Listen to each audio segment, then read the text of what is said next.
안녕하세요. 오늘은 신명기 12장 말씀에 대해서 나눠보도록 하겠습니다.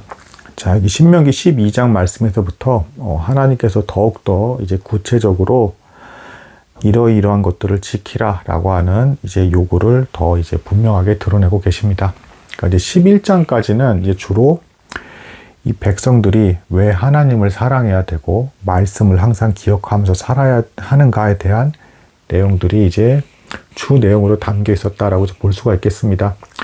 그래서 11장 이전까지는 뭐뭐 하라라는 이제 내용의 계명이 좀 많았다라고 한다 그러면 이제 이 12장부터는 하지 말라라는 이제 계명이 좀 많이 나오고 있습니다. 그래서 성격적으로 이 11장까지는 뭐 이런 형태였던 것이죠. 너희가 죄에 대해서 얼마나 민감하게 반응하면서 그 길로 신속히 떠났느냐. 그런 너희들을 두고도 나는 너희 조상들과의 언약을 지키기 위해서 전적인 은혜로 너희를 받아주고 버리지 않았다.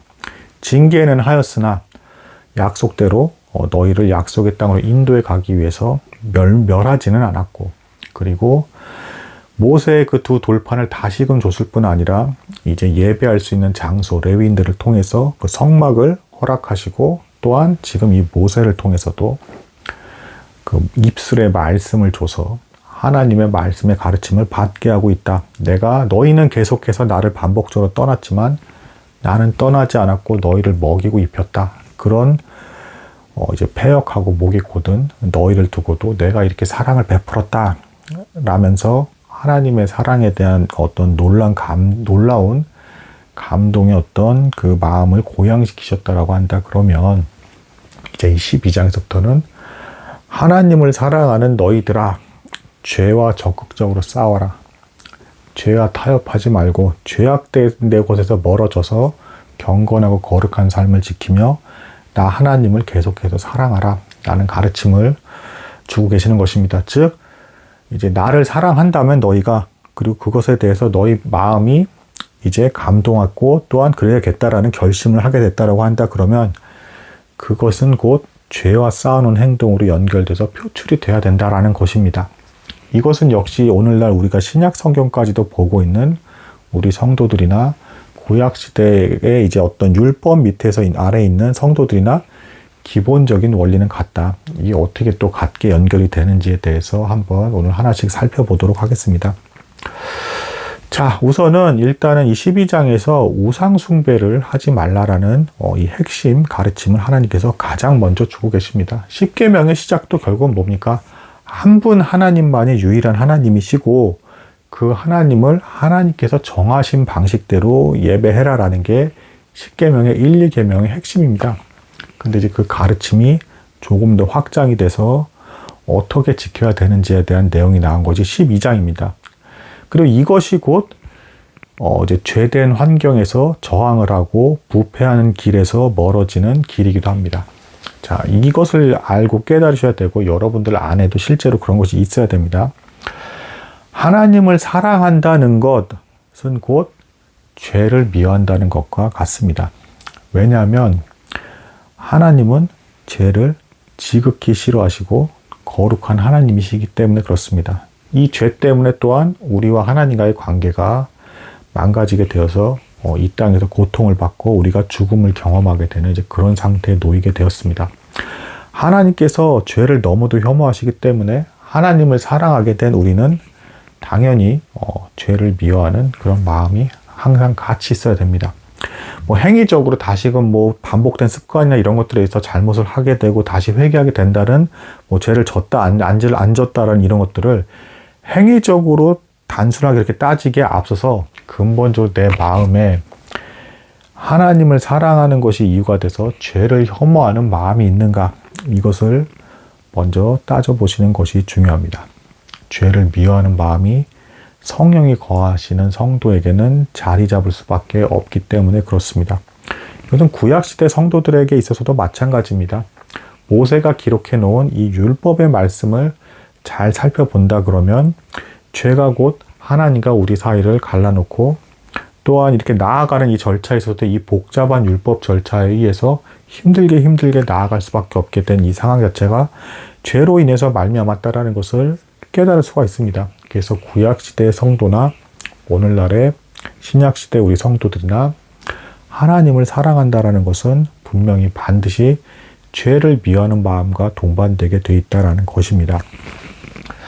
자, 그래서 여기 이 우상숭배를 하지 말라라는 것, 이 본문에서 물론 이제 약속의 땅에 들어가면 온갖 이방 족속들의 추악하고 해괴망측한 이제 우상숭배를 하는 그 환경에 놓일 것이기 때문에 하나님께서 정하신 장소에서 예배하라고 하면서 이제 아주 고정적으로까지 말씀하심으로써 이제 정하신 장소는 하나님의 법궤가 있는 곳, 그곳이 되겠습니다. 그래서 이제 이후에 몇 번 장소가 옮겨지다가 마침내는 솔로몬 시대 때 성전으로서 장소가 고정되는 이제 모습이 보입니다. 근데 어쨌든 이 정해진 장소를 통해서만이 율법대로 예배를 드려지는 것이 하나님께서 받으실 만한 예배다라고 율법에서 이렇게 정하는 이 원리조차도 사실은 신약 시대에서 우리가 오직 예수 그리스도로 말미암아 예수 그리스도의 이름으로 기도하고 찬송하고 또 말씀을 믿음으로 받아들이는 그 원리와 정확히 일치합니다. 다만 구약 시대에는 좀 더 물리적인 형태로 눈에 보이는 가시적인 형태로 제약적인 요소들이 이제 주어졌고 어떤 그로 인해서 의식법들의 어려움들과 기타 등등의 그 난해함, 좀 상징적으로 이제 가려진 것들이 있었기 때문에 난해하게 다가오는 부분들이 있었지만 어쨌든 지정된 성전, 율법이 정해준 그 예배만을 하나님께서 인정하시면서 받아들이시겠다라는 것은 신약시대에서 한 분 하나님, 오직 예수 그리스도, 그분을 통해서 믿음으로 나아오는 자의 예배만을 받아들이시겠다라는 것과 정확히 일치를 하고 있습니다. 자, 이 신명기 12장에서는 뭐 아주 전형적인 또 이제 말씀의 구조이기도 합니다. 이방신들은 이러한데 나는 그런 하나님이 아니다. 그리고 나만이 참된 하나님이다라는 것을 명확히 일깨워주고 계십니다. 그래서 심지어는 이 신명기 12장 끝에 가서 다시금 상기시켜 주십니다. 이 이방 족속들은 자녀들까지도 불 가운데 지나가게 하는 가증스러운 것들이다. 가짜 신일 뿐더러 너희를 멸망시키고 사람을 죽게 만드는 끔찍한 우상 숭배를 하는 저지르는 이방 족속들이니 이들과 멀어지고 상종도 하지 말고 결국엔 다 진멸할 뿐더러 내가 정해준 그 율법의 구조대로 철저히 그것을 지키면서 이제 예배를 하라는 겁니다. 여기서 또다시 뭐 이제 예배 절차 중에 뭐 이 본문 내용도 나옵니다. 이제 뭐 피를 먹지 마라. 참고로 이방 족속들 중에서는 뭐 이런 내용, 이런 것들 있었다라고 그래요. 이때 당시에. 뭐 이방 족속들이 우상숭배를 할 때 피를 먹으면 귀신과 소통할 수 있다라는 이상한 형태의 잘못된, 괴상한, 타락한 예배 형태가 있었는데 그것과도 이제 완전히 구별이 되는, 하나님은 인간이 상상하고 고안하는 신과는 완전히 구별된 완전히 거룩하신 하나님이시다라는 것을 보여주는 뭐 절차 중에 하나가 역시 피를 먹지 않게 하시고 이제 피를 이제 제단에 붓게 하시는 이제 그런 형태의 예배로 이제 뜻을 보이셨다라고 이제 볼 수가 있겠습니다. 그러니까 이제 성경 말씀대로라면 피가 곧 생명인데 이 생명이 하나님께 속했다라는 것을 인정하는 것이고 또한 짐승의 생명을 내가 함부로 취하지 않겠다라는 것을 나타내는 이제 그런 가르침이라 볼 수 있겠습니다. 물론 그리고 더 나아가서는 예수 그리스도의 보혈의 공로 외에는 이제 진정한 우리의 구원이 이루어질 수가 없다라는 것을 모형적으로 보여주는 이제 그런 예배 형태라 볼 수 있겠습니다.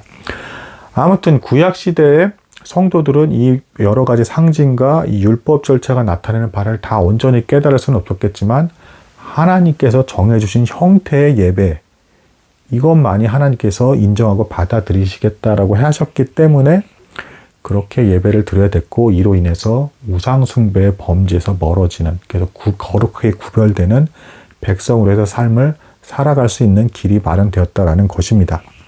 근데 이것이 그대로 신약시대 성도들에게 있어서도 신약시대 성도들은 내주하시는 성령으로 인해서 물론 하나님께 어디서든 예배를 드릴 수가 있지만 오직 예수 그리스도의 이름으로 예배를 드린다라는 것, 예수 그리스도 외에는 다른 구원의 길은 존재하지 않는다라는 것, 그래서 유일한 그분을 통해서 하나님께 나아간다라는 모습에 있어서 그대로 일치를 한다라는 것입니다. 자, 그리고 여기서 이제 더 중요한 이제 또 이제 우리가 놓치기 쉬운 이런 구조도 이제 신약과 그대로 연결이 되는데 어떤 게 있냐? 우상숭배 하지 말라는 것 곧 제 죄에서 멀어지라라는 것입니다. 우상숭배의 본질은 곧 죄예요, 죄. 죄된 것들. 그래서 허탄한 것들을 이제 굴복하게 되면서 하나님께 멀어지면서 부패하고 타락해서 생명을 잃어버리고 죽음의 길로 간다라는 것을 의미하는 것인데, 근데 하나님께서 이 우상 숭배를 하지 말라고 하시면서 동전의 양면처럼 동시에 하나님께서 정해주신 이제 그 예배 절차를 믿고 따르라라는 것을 강조해서 말씀해 주고 계십니다. 자, 이게 신약에서 뭐랑 비슷한 거냐면 결국은 이제 죄에서 멀어지고 하나님께 나아가기 위해서, 하나님을 더더욱 사랑하기 위해서는 죄에서 멀어지고 죄와 싸워야 된다. 이것이 가치 있는 것이다. 분리된 것이 아니다라는 것을 말하고 있는데, 신약에서도 이제 로마서 8장 13절을 보면 영으로서 육신의 행실을 죽이면 너희가 살리라라는 말씀이 있습니다. 이걸 잘 보셔야 합니다. 영으로서 육신의 행실을 죽이는 겁니다. 그러니까 예를 들면 그 세상 사람들이 다 하는 자기 개발과는 전혀 다른 성질의 것입니다. 뭐 예를 들면 자기 개발도 뭔가 내가 전에는 이렇게 술이나 담배를 했더니 몸이 안 좋고 이렇게 했는데 건강을 지키기 위해서 내가 술 담배를 끊어야겠어. 이렇게 하면 물론 겉으로 그냥 보기에는 뭔가 안 좋은 것을 이제 포기하고 좋은 방향으로 나아가는 것 같으니까 이것도 죄와 싸우는 것인가? 라는 착각에 빠질 수가 있지만 하나님을 믿는 성도들은 먹든지 마신지 무엇을 하나님의 영광을 위해서 하는 이제 존재로 거듭났기 때문에 영으로서 이제 육신의 행실을 죽인다라는 것입니다. 이 개념이 대단히 중요합니다. 그럼 잘 생각을 해보셔야 됩니다. 그래서 그 영으로서 육신을 죽인다라고 하면 성령 하나님도 분명히 계획이 있으시고 그분의 뜻이 있으시고 하기 때문에 우리가 임으로 아무 때나 아무 예배 때나 성령 하나님 강력하게 나타나 주시고 엄청난 은혜를 우리가 바라는 대로 부어주세요라고 하면서 이렇게 마치 우리 스스로의 힘으로 성령 하나님을 컨트롤할 수 있다라고 한다 그러면, 그런 황당한 일이 가능하다고 한다 그러면 이 땅에 문 닫는 교회는 존재하지 않겠죠. 그러니까 이제 성령 하나님도 그분의 뜻과 계획대로 움직이기 때문에 우리가 임으로 그분을 컨트롤할 수는 없다라는 것입니다. 그러면 영으로서 육신의 행실을 죽인다라는 것은 이제 본문과 성경 전체의 가르침을 빗대어서 봤을 때 뭘 가리키는 것이냐? 하나님의 은혜의 수단으로서 죄된 것들을 죽인다라는 것입니다. 앞서 말씀드린 것처럼 그냥 단순히 건강하고 오래 살아야지 하면서 하나님을 의식하지 않고 술, 담배를 끊는다든가 이런 형태로 죄와 싸우는 것이 아니라 은혜의 수단을 사용하는 것, 말씀을 읽고 기도하고 여기에 감동이 되고 감동 감화를 받아서 내가 적극적으로 하나님께서 정말 이것을 미워하시겠구나. 내가 자꾸 이런 것을 반복적으로 죄를 저지르면 하나님께서 나를 너무 불쌍히 여기시고 비참히 여기시고 또한 때에 따라서는 징계하시기도 하시겠구나. 그래서 하나님에 대한 어떤 두려운 마음이 들 때도 있고 혹은 나를 사랑하시는 하나님에 대한 감동하는 그 이유 때문에 정말 죄를 짓지 말아야겠구나. 그래서 즉 하나님께서 허용하신 말씀과 기도와 공적인 어떤 예배의 어떤 수단들을 통해서 이런 것들을 통해서 이게 곧 영으로서 육신의 행실을 죽인다는 거. 하나님께서 허용하신 성령의 도구들, 말씀, 기도, 그리고 예배 이런 것들을 통해서 육신의 행실들, 죄에 자꾸 반복되어지는 죄된 소욕들을 죽여나가는 것. 이것이 신약에서 말하는 바이고 또한 죽기까지 피 흘려서 너희에게 싸우라는 것이 곧 하나님의 은혜의 도구를 너희가 사용해서 죄를 죽이라는 것입니다. 그러니까 성령께서는 우리를 도우시되 우리를 기계적으로 컨트롤하시고 마음대로 막 이렇게 저렇게 로봇처럼 조종하시는 분은 아니시란 말입니다. 그러면 영으로서 육신의 행실을 죽인다라는 건 곧 하나님께서 주신 은혜의 수단들을 적극적으로 사용해서 죄에서 멀어지고 하나님에 대한 사랑이 더욱더 커져가게끔 예수를 닮아가는 삶으로 계속 전진할 수 있게끔 애쓰라라는 것입니다. 근데 이 원리가 지금 여기 이제 신명기 12장에서도 보여지고 있다라는 것입니다. 즉 하나님께서 주신 예배 절차 율법의 가르침에 적극적으로 따름으로써 우상 숭배에 따르고자 하는 그 죄된 소욕을 물리쳐라. 제가 전에도 말씀드렸지만 이 죄가 무서운 게 단순히 행위적으로만 이걸 했어 안 했어 해서 그렇게 해서 잘못하게 되는 그게 무서운 게 아니라 이 기질 자체가 너무도 쉽게 타락하는 쪽으로 확 기울어져 버린단 말입니다. 그러면 이 기질 자체를 최대한 억누르고 이것이 적극적으로 왕성하게 활동하지 않게끔 이제 일평생 동안 죄와 싸우면서 눌러야 되는데 이 누르는 그 방법이 곧 하나님께서 정해주신 이 말씀을 따라서 살아가는 삶에 있다라는 것입니다. 그래서 이 말씀을 자꾸 기억하고 기도하고 실제로 순종의 봄으로써 또 생활하는 가운데서 깨달음을 또 얻거든요. 이러면서 정말 하나님의 말씀이 정말 진리이고 맞는 것이구나라는 것을 반복적으로 확인하고 여기에 내가 동화되면서 이 죄된 소욕, 툭 하면 삐져나와서 자꾸 욕심이라든가 잘못된 것들에 확 길어져서 쏠려서 하나님보다 다른 것들을 더 사랑하게 만드는 이 기질을 평생에 걸쳐서 죽여나가라는 것입니다. 그러면 완전히 없앨 수는 없지만 점점 더 성화가 되고 예수를 닮아간 사람일수록 이 죄된 기질이 많이 누그러지면서 이제 죄악된 환경 속에서도 이제 저항력을 갖게 되면서 어지간해서는 잘 반응하지 않고 피하게 되는, 그리고 그 피하게 되는 것도 억지로 아슬아슬하게 피하게 되는 게 아니라 혐오감이 팍 들면서 하나님께서 얼마나 싫어하실까? 나도 동시에 너무 싫구나라고 하면서 이 혐오감 가운데 너무 당연하게 이 죄악된 것을 확 돌아서게 되는 나로서 점점 변화되어 간다라는 것입니다. 그리고 이 완전하게 죽을 때까지 지워지지 않는 이 죄로 인해서 슬픔에 빠지기도 하는데, 왜냐하면 성도는 기본적으로 예수를 닮아가면서 더욱더 거룩해지기를 바래지기 시작을 합니다. 초신자 때라든가 너무 어렸을 때는 마치 겨자씨만한 믿음과 같이 안에 있어서 이게 잘 보이지 않을 정도로 해서 믿지 않는 사람과 잘 구별이 안 될 정도의 상태지만, 정상적으로 이제 계속 성장해가는 사람이라고 한다 그러면 이제 더 거룩해지기를 바라게 되거든요.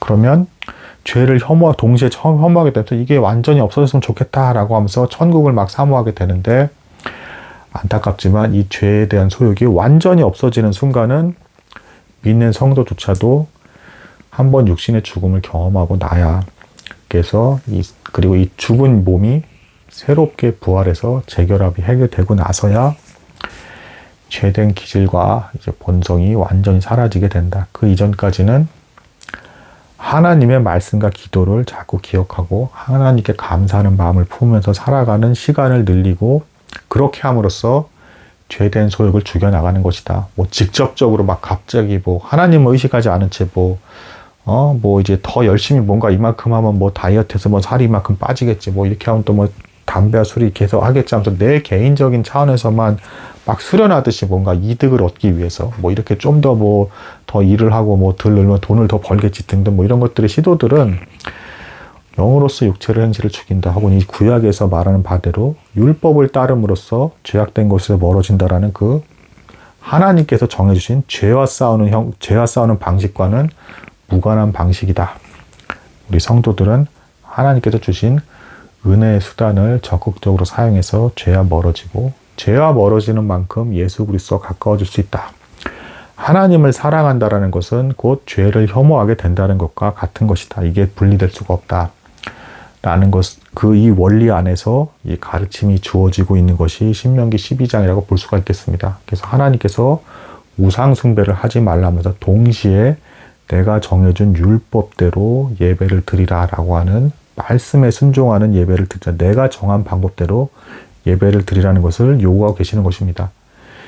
죄와 직접적으로 싸워서는 인간은 절대 승리할 수가 없습니다. 죄와 사단의 권세를 인간의 힘으로는 이길 수 없습니다. 그래서 하나님께서 주신 은혜의 수단들을 도구 삼아서 싸울 때 완전한 승리를 이 땅에서 이룰 수는 없지만 부분적으로 승리를 점점 이뤄나가는 경험이 많아지면서 예수를 닮아간다는 것입니다. 구약시대나 신약시대나 본질적으로 동일하다, 이렇게 연결된다고 볼 수가 있겠습니다. 오늘은 여기까지 하도록 하겠습니다. 감사합니다.